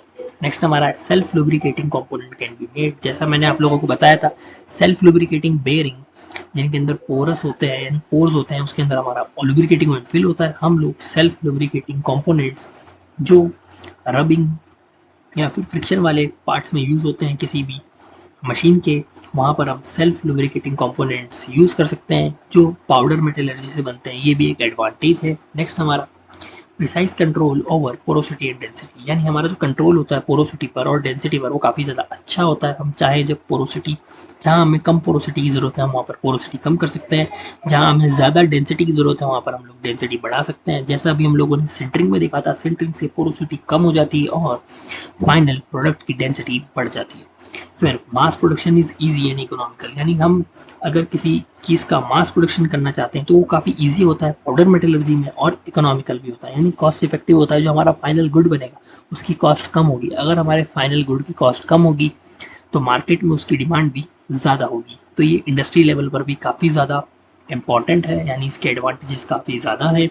हम लोग मास प्रोडक्शन कर सकते हैं ईजीली और वो इकोनॉमिकल भी है। तो ये कुछ हमारे एडवांटेजेस थे तो हम लोगों ने अभी देखे। इसके बाद हम लोग एप्लीकेशंस देखते हैं, फिर हम इस चैप्टर के कुछ ब्रॉड पार्ट्स की तरफ बढ़ने वाले हैं, जहाँ पर काफ़ी ज़्यादा थ्योरेटिकल पोर्शन ही है, वहाँ पर काफ़ी ज़्यादा थ्योरी है, और उसी थ्योरी के अंदर मैं आप लोगों को बताऊंगा कि कौन कौन से आरटीयू के क्वेश्चन थे। वैसे तो मेनली इसके बाद जो भी पार्ट आएगा वो सब आरटीयू में कभी ना कभी तो पूछा ही गया है, पर उसके अंदर मैं आपको एक दो कुछ ऐसे बता दूंगा जो काफ़ी ज़्यादा पूछे जाते हैं और काफ़ी ज़्यादा हद तक ऐसे चांसेस है कि इस बार भी पूछा जाएगा। अब हम लोग एप्लीकेशंस को देख लेते हैं। तो आप लोग एप्लीकेशन और एडवांटेजेस दोनों को काफ़ी ढंग से याद कर लीजिएगा, दो दो तीन तीन पॉइंट, क्योंकि ये भी आने के काफ़ी ज़्यादा चांसेस है। 2 नंबर के क्वेश्चन इससे बन जाते हैं। तो हमारा पोरस बेयरिंग एंड फिल्टर, जैसा मैंने आप लोगों को बताया था, सेल्फ लुब्रिकेटिंग बेयरिंग है। कटिंग टूल्स जैसे टंगस्टन कार्बाइड के टूल, जैसे मैंने आपको बताया था कि टंगस्टन का मेल्टिंग पॉइंट काफ़ी ज़्यादा होता है, तो उससे टूल्स को बनाना काफ़ी ज़्यादा मुश्किल हो जाता है दूसरे प्रोसेस से, लेकिन पाउडर मेटलर्जी से ये ही काफ़ी ईजिली हो जाता है। फिर ऑटोमोबाइल के पार्ट जैसे गियर और bushings, aerospace components, magnetic materials, electrical contacts, biomedical implants जैसे पोरस टाइटेनियम है, जैसे हमारे जो डेंटल इम्प्लांट्स होते हैं ना, उसके अंदर भी हमारी पाउडर मेटलर्जी का काफ़ी अच्छा रोल है। हमारा नेक्स्ट प्रोसेस है कॉम्पैक्टिंग। वैसे ये नेक्स्ट प्रोसेस नहीं है, ये सिंटरिंग से पहले आता है। मैंने सिंटरिंग पहले पढ़ा दी और कॉम्पैक्टिंग बाद में। तो जो सिंटरिंग थी उसमें मैंने देखा कि काफ़ी कम थ्योरी थी, तो मैं थोड़ी सी थ्योरी और ऐड कर कर एक स्लाइड जस्ट इसके बाद अभी ऐड कर दूंगा, जिसमें आपको सिंटरिंग का थोड़ा सा और एक्सप्लेनेशन मिल जाएगा, क्योंकि सिंटरिंग जो है वो काफ़ी ज़्यादा पूछा जाता है, तो आपके पास थ्योरी होनी चाहिए पेपर में लिखने के लिए। हमारा जो कॉम्पैक्टिंग है इसका मतलब होता है प्रोसेस ऑफ प्रेसिंग, यानी मेटल को प्रेस करना। मेटल को हम एक बॉक्स में भर लेते हैं, फिर उसे एक साइड से प्रेस करते हैं, उसे कहते हैं कॉम्पैक्टिंग। एक होता है आइसोस्टैटिक कॉम्पैक्टिंग, उसमें चारों तरफ से प्रेसिंग होती है, जिससे और ज़्यादा अच्छे से हमें स्ट्रेंथ मिल पाती है, यानी चिपक पाते हैं। आइसोस्टैटिक कॉम्पैक्टिंग जो है उसमें चारों तरफ से प्रेसिंग होती है। उसे आप ऐसे समझ सकते हैं जैसे कि अगर आपकी गलती से बैग आ गई, आपने पढ़ाई नहीं करी और आपके बैग आ गई, तो आपको ये जो समाज है वो चारों तरफ से दबाएगा, यानी आइसोस्टैटिक कॉम्पैक्टिंग आपकी शुरू हो जाएगी अगर आप नहीं पढ़े। अगर आपकी नौकरी भी नहीं लगी या फिर आप ढंग से नहीं पढ़ पाए, आप कुछ जीवन में नहीं कर पाए, तो भी ये आपको समाज जो है वो दबा कर आपकी आइसोस्टैटिक कॉम्पैक्टिंग करता रहता है। तो इससे बचने के लिए आप थोड़े से स्पिरिचुअल रहें, ताकि आइसोस्टैटिक कॉम्पैक्टिंग आपका कुछ भी ना बिगाड़ पाए। तो चलिए अब हम लोग हमारे टॉपिक कॉम्पैक्टिंग पर आते हैं। तो कॉम्पैक्टिंग क्या है? Is the process of pressing metal powder in a rigid die under high pressure. यानी हाई प्रेशर, हाई प्रेशर मतलब कितना हाई प्रेशर, जैसे हाथी का पाँव आपकी छाती पे पड़ जाए, इतना high pressure, to form a desired shape known as green compact. तो इससे जो हमारा शेप बनता है, जो फ्लो नहीं हो पाता, क्योंकि जो पार्टिकल होते हैं वो क्या इंटरलॉक नहीं होते, तो आपने हाथ में रखे तो वो अगर आपने हल्का सा टेढ़ा करा तो पाउडर जो है वो नीचे फिसल के गिर जाएगा। लेकिन अगर कॉम्पैक्टिंग प्रोसेस हो चुका होगा तो वो नीचे फिसल के नहीं गिरेगा, यानी वो थोड़ा सा पास पास आ जाएगा, उसके अंदर इंटरलॉकिंग्स हो जाएंगी। तो जो हमारा डिजायर्ड शेप बनता है उसे हम बोलते हैं green compact. This step is performed at room temperature using hydraulic और मैकेनिकल प्रेस। जैसा मैंने आपको बताया कि हाथी का पाँव आपकी छाती पर पड़ जाए, वैसे यहाँ लिख रखा है हाइड्रोलिक और मैकेनिकल प्रेस से हम इस प्रोसेस को करते हैं, और रूम टेम्परेचर पे होता है। ऐसा नहीं है कि आपको बहुत ज़्यादा गर्मी देकर इस प्रोसेस को करना है, आप समझ रहे हैं। The process of compacting is to provide the powder mass with sufficient mechanical strength, controlled porosity, and geometrical accuracy to withstand handling and prepare it for sintering। समझे? नहीं समझे? मैं समझाता हूँ। जो हमारा प्रोसेस है कॉम्पैक्टिंग का, वो क्या करता है, पाउडर का जो मास होता है जितना भी है, जब वो प्रेस हो जाता है तो उसमें एक सफिशिएंट मैकेनिकल स्ट्रेंथ, एक कंट्रोल्ड पोरोसिटी, यानी ज़्यादा छेद नहीं, जितने चाहिए उतने ही छेद, क्योंकि अगर नहीं पढ़े तो हो जाएंगे आपके पूरे जीवन में छेद। तो चलिए वापस टॉपिक पर आते हैं, controlled porosity and geometrical accuracy, यानी हमारी ज्योमेट्रिकल एक्यूरेसी भी हमें मिलती है, हमें हमारी सफिशिएंट मैकेनिकल स्ट्रेंथ मिलती है जितनी चाहिए। जैसे दांत मांजने के लिए ब्रश में जितनी स्ट्रेंथ चाहिए उतनी चाहिए। अगर ज़्यादा तगड़े टूथब्रश से दांत अपने मांज लिए आपके, तो आपके जबड़े छिल जाएंगे। सॉरी, जबड़े नहीं, आपके दांत के नीचे हम मसूड़े जबड़े जो भी आपको छिल जाएंगे। तो वापस अपने टॉपिक पे आते हुए, mass with sufficient mechanical strength, यानी जहां जिस चीज का काम है उतनी स्ट्रेंथ होनी चाहिए। Control porosity and geometrical accuracy to withstand handling and prepare it for sintering. Sintering मैंने आपको बता ही दिया क्या होता है। compacting also ensures uniform density distribution within the component which influence its final properties after sintering। तो इसके बाद मैं आपके लिए एक सेंटरिंग की स्लाइड ऐड कर देता हूँ। वैसे इस वाले टॉपिक में हम काफ़ी ज़्यादा टॉपिक के बाहर चले गए, ऐसे आगे आने वाले टॉपिक्स भी थोड़े थोड़े ऐसे ही हैं जिसमें आपको थोड़ा सा फन देते हुए हम पढ़ाएंगे। तो मैं सेंटरिंग की एक स्लाइड ऐड कर देता हूँ इसके अंदर। सेंटरिंग आपको वहाँ पर काफ़ी ज़्यादा अच्छे से दिख जाएगी। वैसे दिख तो आपको कुछ रहा ही नहीं, तभी तो आप यहाँ तक पहुँचे हैं। तो जैसा मैंने आपको बताया था कि सेंटरिंग कॉम्पैक्टिंग के बाद होनी चाहिए थी, मैंने गलती से उससे पहले पढ़ा दिया था, क्योंकि क्या है, जनता भी ऐसी है थोड़ी बहुत। वैसे वापस अपने टॉपिक पे आते हुए सेंटरिंग मैंने यहाँ ऐड कर दी। मैंने आपको सेंटरिंग समझा तो दी है, फिर भी हम इसे एक बार रीड कर लेते हैं। Sintering is the process of heating the green compact at a temperature below the melting point of the base metal in a controlled atmosphere furnace. Heat allows atomic diffusion between powder particles, promoting bonding and this densification. As a result, the sinter part exhibits enhanced mechanical strength, hardness, electrical conductivity, and dimensional stability. Sintering atmosphere such as hydrogen or energy is carefully selected to prevent oxidation or contamination of the material. हमारे sintering के बाद होते हैं कुछ processes जिन्हें हम कहते हैं पोस्ट सिंटरिंग प्रोसेसेस। उसके अंदर एक साइजिंग, यानी ऐसा हो, एक पॉसिबिलिटी है कि जब हमारा जो मटेरियल प्रेस होकर बना है, क्योंकि सिंटरिंग में काफ़ी ज़्यादा आपको पता है कि कॉम्पैक्ट के अंदर हीटिंग होती है जिससे हमारा जो प्रोडक्ट बनता है, तो अगर उसके अंदर कोई टॉलरेंस है, यानी कुछ प्लस माइनस 0.1 0.2 कुछ है, तो उसे हम लोग यहाँ पर रिमूव करते हैं, उसे हम कहते हैं sizing. Sizing is a post centering process used to improve the dimensional accuracy and surface finish of a sintered part. After centering, slight distortion or shrinkage may occur, making the part unsuitable for precise application in sizing. The sintered part is repressed, यानी हम उसे दोबारा press ही करते हैं इन a close fitting die, यानी हम दूसरी die में डालते हैं जो बिल्कुल क्लोज फिट है और उसके अंदर हम उसे दोबारा प्रेस करते हैं to restore its exact dimension. यानी हम पूरा टॉलरेंस हटा देते हैं क्योंकि मैकेनिकल कंपोनेंट जो काफ़ी ज़्यादा फास्ट मूव कर रहे हैं जैसे कि बेरिंग वगैरह, और अगर अच्छे समझो जैसे कि जो गियर होते हैं, अगर गियर के जो टीथ है अगर उसके अंदर थोड़ा सा भी प्रिसिशन लेयर यानी प्लस माइनस टॉलरेंस है तो वो बहुत बड़ा एक, समझ रहे हैं आप, डैमेज दे सकता है हमारे पूरी मशीन को। सो इसलिए this operation also help in refining surface texture and enhancing overall appearance, especially in high precision components like gear, piston and bearing. Next हमारा कॉइनिंग प्रोसेस है, ये आई है, ये भी आई है। कॉइनिंग है, थोड़ा सा ऊपर चला गया है स्लाइड से, पता नहीं क्या प्रॉब्लम है, थोड़ी सी शायद एडजस्टमेंट प्रॉब्लम है। तो इसमें क्या होता है, हम लोग सरफेस की डिटेल को ठीक करते हैं। तो इसकी ज़रूरत हमें क्यों पड़ती है, क्योंकि हमें शार्प डिटेल्स चाहिए होती हैं। कहीं कहीं पर कुछ ऐसे पार्ट्स होते हैं जैसे जो हमारे सिक्के होते हैं ना, मतलब वो 1-2 रुपए के सिक्के, उसके ऊपर कैसे वो पुराने वाले सिक्के देखे आपको, उस पर एक उंगली बनी होती है, किसी भी 2 उंगली बनी होती है, ऐसे मतलब ऐसे प्रोसेस को हम कॉइनिंग कहते हैं। तो हम देख लेते हैं। Coining is similar to sizing but carried out a higher pressure to improve mechanical strength, surface density and appearance of the sintered component. It involves repressing the part in the die without significantly changing its shape, but enhancing particle bonding and reducing internal pores. Coining is often used in component wear, surface hardness, wear resistance and aesthetic detailing. मतलब aesthetic detailing है, आप कहीं और मत चला जाना aesthetic से, मतलब ठीक है ना, मतलब टॉपिक के अंदर रहो। Are important such as coin, badges और decorative parts. हमारा नेक्स्ट है इनफिल्ट्रेशन, यानी जो हमारे पोरस पार्ट्स हैं उसके अंदर दूसरे मेटल को घुसाना, यानी एक मेटल के छेद के अंदर दूसरे लो मेल्टिंग पॉइंट के मेटल को घुसा देना, उसे कहते हैं हम लोग इनफिल्ट्रेशन। तो दिक्कत क्या होती है, सिंटर करने के बाद जो हमारे पार्ट होते हैं उसके अंदर छोटे छोटे छेद होते हैं, या तो हम उसके अंदर ऑयल भर दें जिसे हम इम्प्रिग्रे क्या कहते हैं, भूल गया मैं क्या नाम था उसका, इम्प्रीग्रेशन जिसके अंदर ऑयल भरते हैं, वो भी हम पढ़ेंगे इसी वीडियो में। इम्प्रीग्री 2 सेकंड में उसका थोड़ा सा प्रोनाउंसिएशन चेक कर लेता हूँ, उसको बोलते क्या है, इम्प्रीग्नेशन क्या बोलते हैं इसको,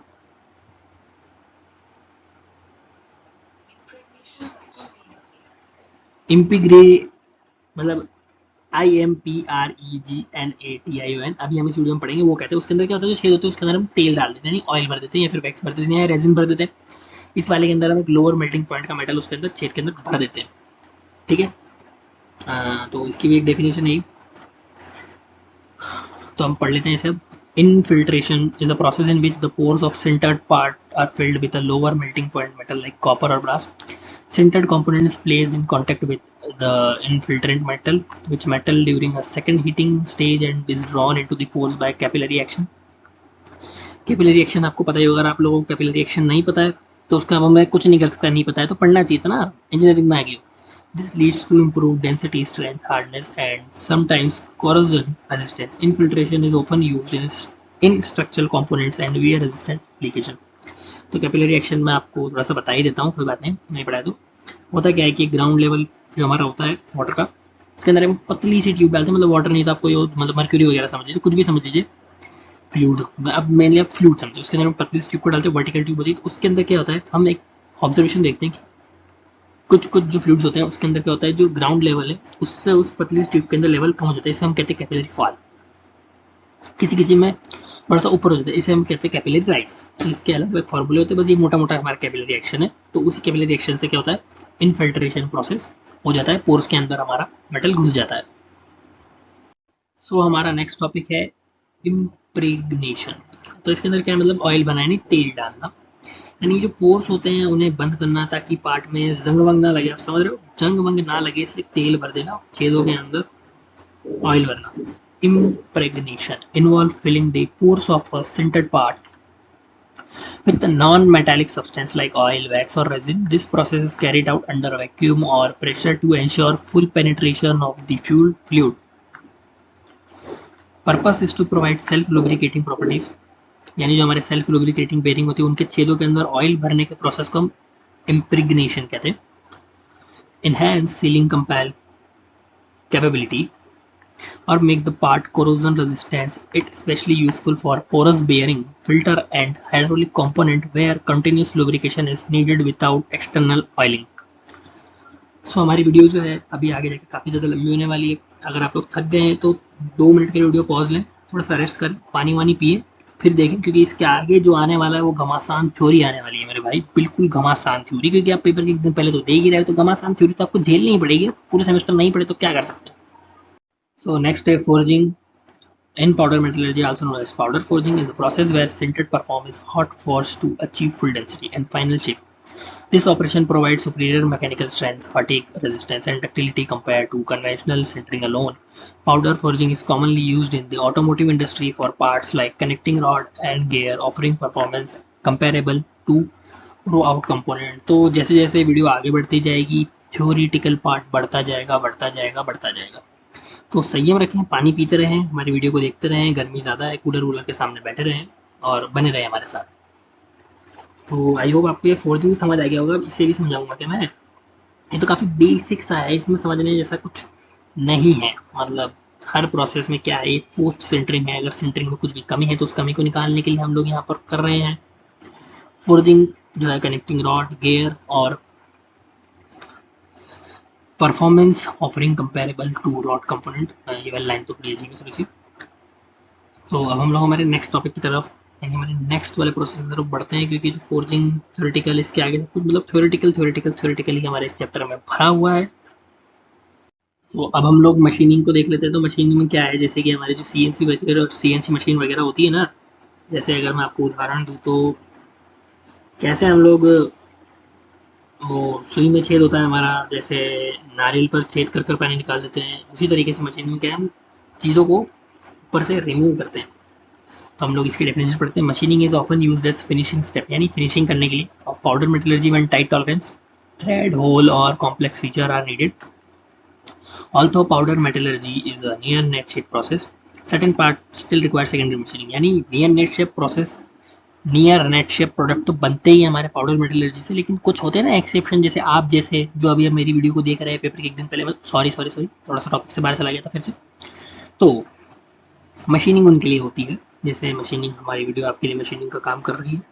वैसे जो नियर नेट शेप प्रोडक्ट्स तो बनाते ही पाउडर मेटल, लेकिन कुछ एक्सेप्शन होते हैं एक दो, जो थोड़े ऊपर नीचे जाते हैं, तो उनके ऊपर हमें टर्निंग, ड्रिलिंग, ग्राइंडिंग, कुछ ऐसे प्रोसेस करने पड़ते हैं ताकि हमारी जो फिनिशिंग है वो बढ़िया है। क्योंकि जितनी अच्छी फिनिशिंग होगी, जितने अच्छे आपके कॉन्सेप्ट होंगे, हमारी वीडियो को देखने के बाद आपके जितने अच्छे कॉन्सेप्ट होंगे उतने ज़्यादा आपके अच्छे मार्क्स आएंगे। तो नेक्स्ट है इलेक्ट्रोप्लेटिंग। ये काफ़ी बेसिक सा है। Is a surface treatment process in which a thin metallic layer like nickel chromium or zinc is deposited on the surface of the sintered part using electrochemical method.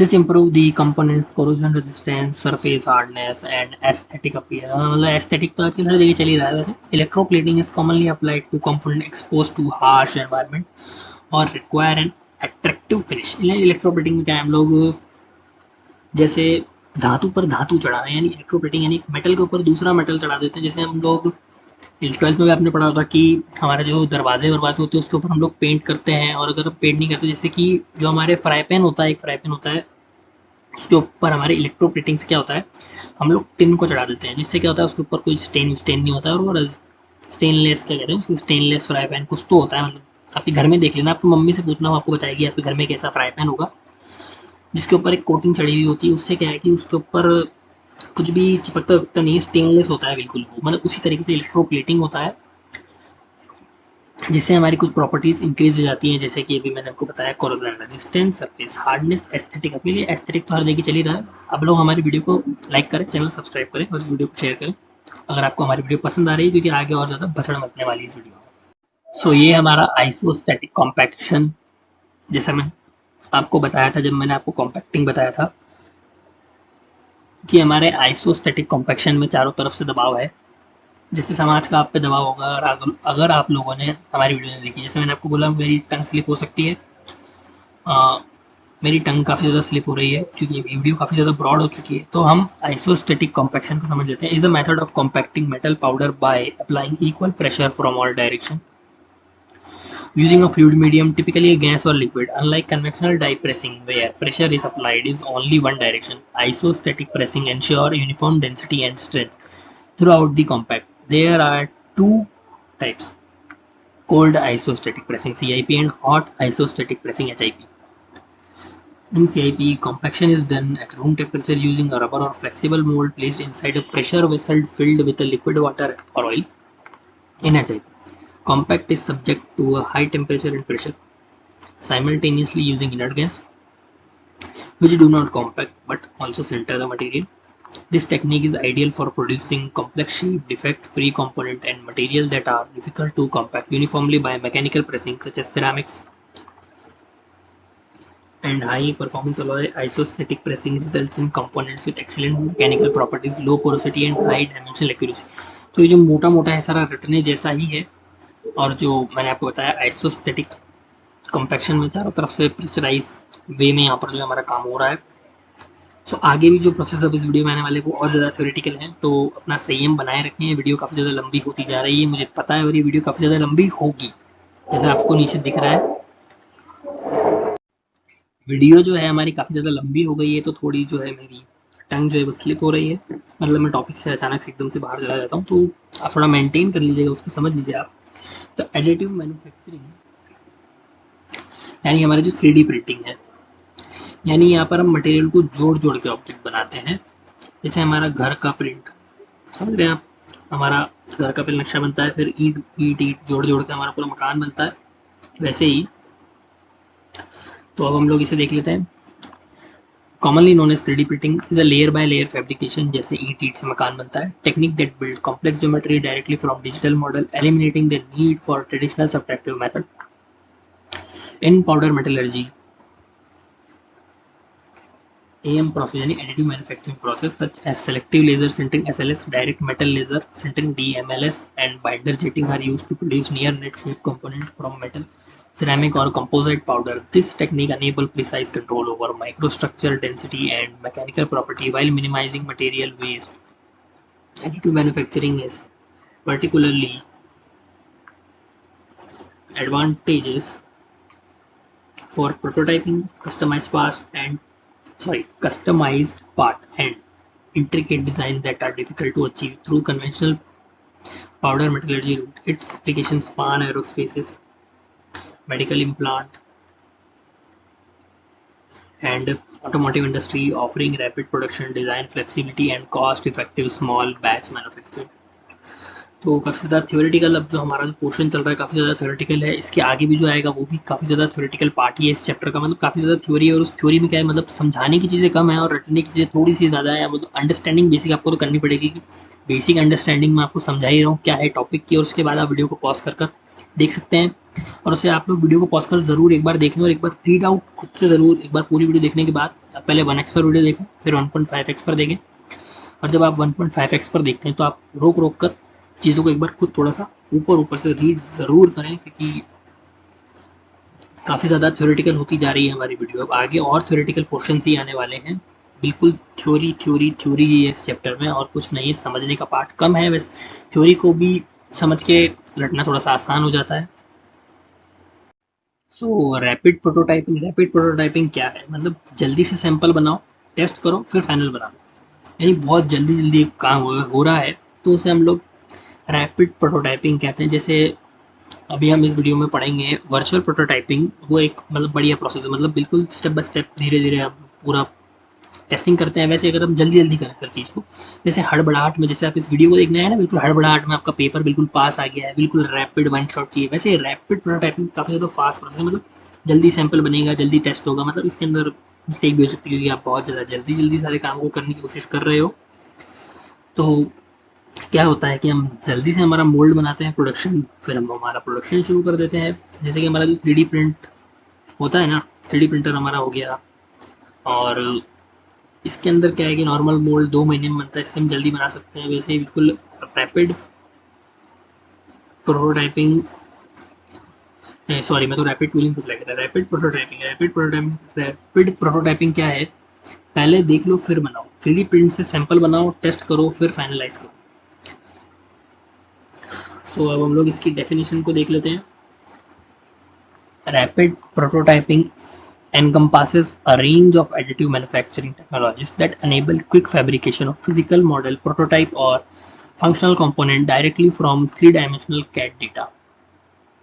This technique includes stereolithography, selective laser sintering, fuse deposition, modeling, and laminated object manufacturing.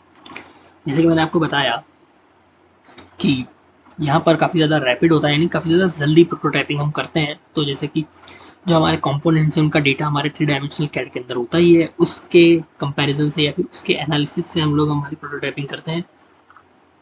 Within powder metallurgy application, rapid prototyping significantly accelerates product development cycle by facilitating swift design, verification, functional testing, and tooling production while avoiding costly conventional machining process. Advanced methods such as three-dimensional printing of sand mold or mold sand casting, direct metal laser sintering permit the creation of intricate geometries with exceptional dimensional accuracy. The technology offers multiple benefits including shortened production timeliness, economical small batch manufacturing capability, and greater design adaptability. These advantages establish rapid prototyping an essential tool across various industrial sectors including aerospace engineering, automotive, medical, device manufacturing, and tool production system. तो हमारी जो prototyping है उसको जल्दी करना, उसे हम rapid prototyping कह रहे हैं, यानी नॉर्मल टाइम से कम टाइम में हम हमारे वर्क को कंप्लीट करते हैं, वही हमारा रैपिड प्रोटोटाइपिंग है। जैसे हमारा थ्री डायमेंशनल प्रिंटिंग है, सैंड मोल्ड्स का, मेटल कास्टिंग का, डायरेक्ट मेटल लेजर सिंटरिंग, ये सब मतलब ये जो है कुल मिला के आप समझ रहे हो ना, ये रटने वाली चीज़ है। जो मोटा मोटा ऊपर ऊपर से मैंने आपको बोल के समझा दिया, बाकी पूरा जो है ये ज्ञान आपको रटना ही पड़ेगा अगर आपको पेपर में लिखना है, क्योंकि ये एक बार पहले पूछा गया है, तो इस बार भी क्या पता पूछ ले। तो हमारा टॉपिक है वर्चुअल प्रोटोटाइपिंग। पहले इससे हम थोड़ा सा समझ लेते हैं अपने वे में। प्रोडक्ट बनाने से पहले कंप्यूटर को उसकी कॉपी हम बना के जैसे टेस्ट करते हैं ना, जैसे हमारा जो एनसिस वेंसिस में एनालिसिस वगैरह होता है, वैसे ही जैसे हम ऑटोकैड यूज़ करते हैं वहाँ पे हमारा ड्राफ्टिंग होती है, वैसे हमारे एनसिस वगैरह जो कुछ सॉफ्टवेयर है उसके अंदर हम एनालिसिस करते हैं, वैसे ही वर्चुअल प्रोटोटाइपिंग है। जैसे मैंने आपको बताया, जैसे जो कार के डिज़ाइन होते हैं उसे चेक करने के लिए कि वो एक्सीडेंट में कुछ हो तो नहीं जाएगा, ऐसे वर्चुअल प्रोटोटाइपिंग उन्हीं तरह के कुछ प्रोसेस को कहते हैं। क्योंकि अगर हम सीधा एक फिजिकल प्रोटोटाइप बनाते हैं तो बहुत ज़्यादा खर्चा आएगा, मतलब एक फिजिकल कार बनाना फिर उसको एक्सटेंड करके चेक करना। इससे बढ़िया हम हमारा जो मटेरियल यूज़ हो रहे हैं उसके हम जो सॉफ्टवेयर हैं कुछ जहाँ पर हम मटेरियल की टेस्टिंग कर सकते हैं वर्चुअली हमारे कंप्यूटर के ऊपर, उसे हम मेनली वर्चुअल प्रोटोटाइपिंग कहते हैं। इससे क्या है, काफ़ी ज़्यादा बेनिफिशियल रहता है, मतलब आप फाइनल प्रोडक्ट बिना कुछ समझे बना दो और फिर वो टूट जाए, मतलब हल्का सा एक्सीडेंट होते ही टूट जाए, आपने पहले उसका स्ट्रेस एनालिसिस वगैरह नहीं करा, तो इसलिए हम वर्चुअल प्रोटोटाइपिंग का यूज़ करते हैं। तो जैसे कि यहाँ पे लिखा है, virtual prototyping is an advance computational approach use in powder metallurgy to simulate and optimize the manufacturing process before physical production। यानी फिजिकल प्रोडक्ट को बनाने से पहले कंप्यूटर के अंदर उसके सारे एनालिसिस कर लेना, इसे वर्चुअल प्रोटोटाइपिंग कहते हैं। It involve computer aided design, जैसे मैंने बोला कैड, ऑटो कैड हो सकता है, फाइनाइट एलिमेंट डिजाइन फिया, जैसे एनालिसिस सॉफ्टवेयर, जैसे एनसिस शेल एनालिसिस सॉफ्टवेयर है, सॉलिड वर्क्स हमारा कुछ हो जाता है, and discrete element modelling DEM to predict the behavior of powder compaction, sintering, final product performance by digitally replicating process parameters such as powder flow, density distribution, and thermal effects. Virtual prototyping reduces material waste, minimize trial and error experimentations, and enhance product quality. This technique is particularly valuable in complex powder metallurgy components, ensuring dimensional accuracy, mechanical integrity, and cost efficiency while technologies further defines process controls scalability in powder metallurgy applications. हाँ मुझे पता है मैंने ये वाली line skip कर दी है, वो मैं चेक कर रहा था कि कौन कितना अटेंटिव है, अगर जिसके दिमाग में आया कि ये वाली लाइन स्किप हो गई है वो उतना अटेंटिवली इस वीडियो को देख रहा था। तो अगर मैं आपको एक एग्जांपल और दूँ, जैसे बिना पैसा लगाए कंप्यूटर से प्रोडक्ट टेस्ट कर रहे हो, उसी प्रकार से जैसे आप पबजी खेलते हो तो आप बिना कुछ सोचे समझे ग्रेनेड फेंक देते हो और उससे आपका ही टीममेट मर जाता है कई बार, ऐसे ही कुछ आप समझ सकते हैं इसको। नहीं बिना पैसे लगाए, यानी पायरेटेड चीजें, मतलब समझ रहे हो ना? हाँ ठीक है, समझ गया। तो हमारा नेक्स्ट है स्टीरियोलिथोग्राफी SLA। इसके लिए एक मैं आपको टिप्पणी देना चाहता हूँ, जो डेंटिस्ट होता है वो अपने टीथ के मोल्ड जो है वो इसी से बनाते हैं, और मैं आपको अगर थोड़ा और अच्छे समझाऊँ, यूवी लाइट से लिक्विड रेजिन को जमाओ जैसे जलेबी बनाना। समझे? आप नहीं समझे तो अभी आप समझेंगे ना, आप हमारी वीडियो तक आए हैं, क्यों आए हैं? समझने के लिए तो आए हैं, तो अब हम समझाने का काम हमारा है, याद करके पेपर में लिखने का काम आपका है। तो स्टीरियोलिथोग्राफी क्या होता है, इसमें हम लोग यूवी लाइट से लिक्विड रेजिन को जमाते हैं, यानी इसके अंदर लेयर बाय लेयर, जैसे जलेबी होती है ना, गोल गोल गोल गोल गोल गोल गोल, अंदर अंदर एक लेयर, वैसे लेयर बाय लेयर इस प्रोसेस को डन किया जाता है। और डेंटिस्ट के पास जो दांत होते हैं, दांत का जो मोल्ड होता है वो ऐसे से ही बनता है, और इससे जो है हमारी स्मूथ फिनिश आती है, फाइन डिटेल्स आती हैं। जैसे आप लोग मुंबई के ताज होटल का छोटा सा रेप्लिका बना ले, जैसे हमारे कोटा के अंदर 7 वंडर्स, वो सारे रेप्लिकाज जो हैं, वैसे आप इसको समझ सकते हैं। तो हम स्टीरियोलिथोग्राफी को अब पढ़ लेते हैं। Stereolithography an additive manufacturing process, यानी एक एडिटिव मैन्युफैक्चरिंग प्रोसेस है that utilize photopolymerization to create high precision 3D models layer by layer using ultraviolet। जैसे मैंने आपको बताया लेयर बाय लेयर होता है, यूवी रेस का यूज करते हैं, यानी रेस का नहीं, यूवी लेजर का यूज करते हैं। Curing of liquid resin in powder metallurgy, SLA is employed for rapid prototyping of intricate green parts, scare sacrificial mold for metal infiltration and fabrication, complex tooling for powder compaction. The process enables the production of near net shape components with fine details, excellent surface finish, मैंने आपको अभी बताया था excellent surface finish होती है, dimensional accuracy, processing such as इधर आ गया, facilitate dimensional accuracy, facilitating faster design validation and functional testing. Post processing such as sintering or investment casting can convert SLA ability to produce complex geometries with minimal material wastage, make it valuable tool for advanced PM in aerospace, biomedical and automotive applications. I hope आपको stereo lithography समझ आया होगा। अब हमारे कुछ subtractive processes हैं। In process में क्या है, वेस्टेज ज़्यादा होता है। इसमें क्या, मेटल को रिमूव करने का काम जो है थोड़ा सा ज़्यादा होता है। जैसे हमारे CNC के ऊपर होता है, मेटल रिमूव होते हैं किसी एक फाइनल प्रोडक्ट को बनाने के लिए। जैसे हम इसे ऐसे समझ सकते हैं, जैसे हम एक सॉलिड ब्लॉक लेते हैं और उसे बिल्कुल फाइनली काट काट कर, यानी उसके अंदर से मेटल, यानी हम सॉलिड ब्लॉक के अंदर से मिट्टी को रिमूव करते करते हमारे प्यारे से गणेश जी बनाते हैं। वैसे ही यहाँ पर भी ये सब्ट्रैक्टिव प्रोसेसेस के अंदर कटिंग ही होती है। आप किसी भी चीज़ को पर्सनली ना लें, मैं थोड़ा आपको अच्छे समझ में अंडरस्टैंडिंग के लिए चीज़ों को यहाँ पर ऐड करता हूँ। तो सब्ट्रैक्टिव प्रोसेस क्या है, is a conventional manufacturing method where material is systematically removed from a solid block or workpiece to achieve the desired shape and dimensions. Unlike additive manufacturing, which build parts layer by layer, subtractive process employ machining techniques such as milling, turning, drilling, and grinding, often controlled by computer numerical control CNC, जैसा मैंने अभी आप लोगों को बताया था।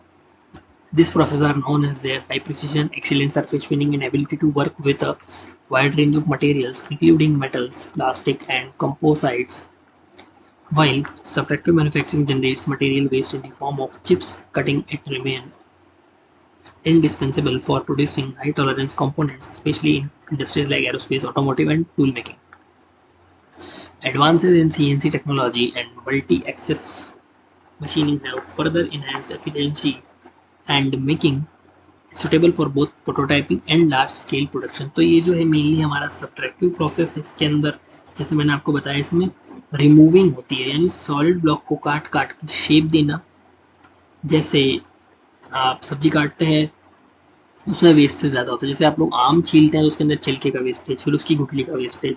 उसी प्रकार से सब्ट्रैक्टिव प्रोसेस के अंदर वेस्टेज जो है काफ़ी ज़्यादा होता है। आप CNCs का एक बहुत बढ़िया एग्जांपल है, मैंने इंक्लूड भी कर रखा है, आप उसे उस तरीके से समझ सकते हैं। तो बाकी जो आपको सामने दिख रहा है ये तो पूरा समझ रहे हैं आप। रटने का है, पूछना क्या है, 2 मिनट पॉज कीजिए, वीडियो रट लीजिए। तो नेक्स्ट हम लोग सीमेंटेड कार्बाइड्स देख लेते हैं।